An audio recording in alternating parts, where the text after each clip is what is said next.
춘천 도심 한복판에서 아찔한 역주행을 했던 운전자가 당시 우울증 약물을 복용했던 것으로 확인됐습니다. 당시 경찰이 별도의 약물 검사 없이 돌려보내며 제도적 허점이 드러나기도 했는데요.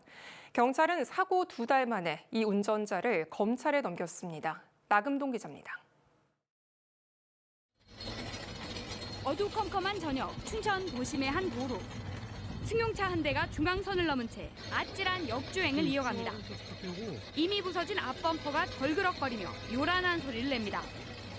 역주행이 한참 이어지는가 싶더니 승용차는 인근 중앙분리대를 들이받은 뒤에야 겨우 멈춰섭니다. 어떤 남자분이 오셔서 창문을 막 두드리시더라고요.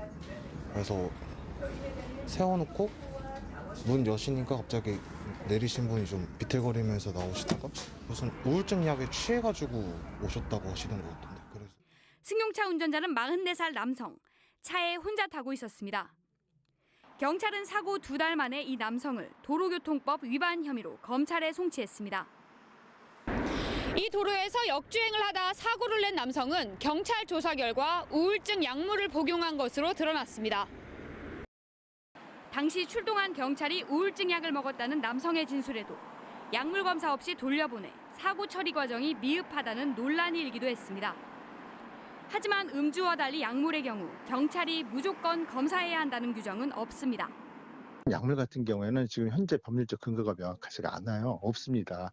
그래서 그러한 법안이 빨리 통과가 돼가지고 약물이 의심되는 경우에 운전을 했다는 경우 검사할 수 있는 법률적 근거에 의해 가지고 단속을 해야 될 필요성이 있는 거죠.